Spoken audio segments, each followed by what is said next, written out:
အားလုံးပဲမင်္ဂလာပါဒီနေ့မှာတော့ password လောမသိတဲ့ Facebook အကောင့်ကိုဖုန်းအဟောင်းကနေပြီးတော့ဒီကိုပြောင်းရှင်းနေကိုမျှဝေပေးတော့မှာဖြစ်ပါတယ် Okay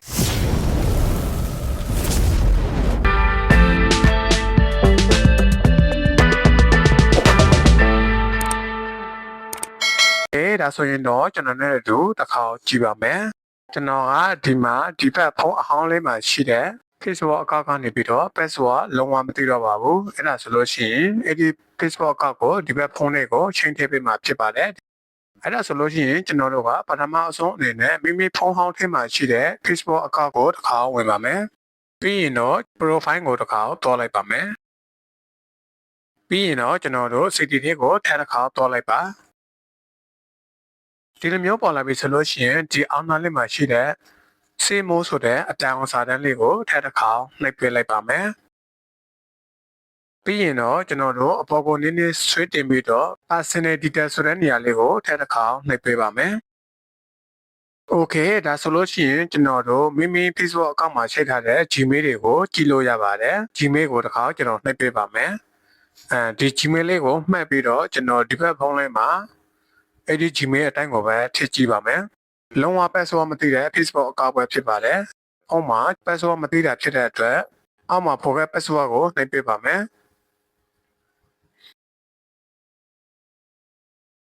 ပြီးရင်တော့ဒီမှာ Gmail ဖြစ်တဲ့အတွက်ကျွန်တော်တို့Gmail နံပါတ်ကိုမှတ်မှတ်ခံခံရေးထည့်ပေးပါမယ်ပြီးပြီဆိုတာနဲ့ continue ကိုထပ်တစ်ခါနှိပ်လိုက်ပါမယ်โอเคဒီနေရာလေးမှာကိုယ့်ရဲ့အကောင့်ပေါ်လာပါပြီเนาะအဲ့ဒီထဲမှာ we will send you code to Facebook ဆိုပြီးတော့ပြပါတယ်ဒါ continue ကိုနှိပ်လိုက်တာနဲ့ကျွန်တော်တို့ရဲ့ကောက်နံပါတ်ကိုဖုန်းအဟောင်းထဲမှာရှိတဲ့ Facebook ထဲကိုကောက်နံပါတ်တော့ပို့ပေးမှာဖြစ်ပါတယ်အဲ့ဒီကောက်နံပါတ်လေးကိုဒီဖုန်းအသစ်မှာတစ်ခါလာထည့်ပေးရပါမယ်ဒါဆိုရင်တော့ကျွန်တော်က continue ကိုထည့်နှိပ်လိုက်ပါမယ်โอเคဒီလိုမျိုးပေါ်လာပြီဆိုလို့ရှိရင်တော့မိမိရဲ့ဖုန်းအဟောင်းထဲမှာရှိတဲ့ Facebook ထဲကိုကောက်နံပါတ်6လုံးလာပို့ပေးမှာဖြစ်ပါတယ်အဲဒီကောက်နံပါတ်ကို notification ထဲကိုဝင်ပြီးတော့တစ်ခါကြည့်လိုက်ပါမယ်ပေါ်ကိုကျွန်တော်လက်နဲ့ဆွဲပြီးတော့ကြည့်ပါမယ်ဒီမှာကောက်နံပါတ်ရောက်နေပါပြီအဲဒီကောက်နံပါတ်လေးကိုဒီဖုန်းထဲမှာလာထည့်ပေးလိုက်ပါမယ်မှန်ပြီဆိုရင်တော့ကျွန်တော်တို့ကအမှန်ချစ်ကိုပဲထပ်နှိပ်ပေးလိုက်ပါမယ်โอเคဒါဆိုရင်တော့ Facebook ကဝင်တော့ပဲဖြစ်ပါတယ်เนาะဒီနေရာမှာအောက်ကအင်္ဂလိပ်ကိုပဲထပ်နိုင်မယ် saving ကိုနှိပ်ပေးပါမယ်ပြီးရင်တော့ဒီနေရာလေးမှာကျွန်တော်က screen နဲ့ပဲကြော်လိုက်ပါမယ်ဒါက Facebook ကိုသုံးချင်တဲ့ဘာသာလေးကိုရွေးပေးလိုက်မယ်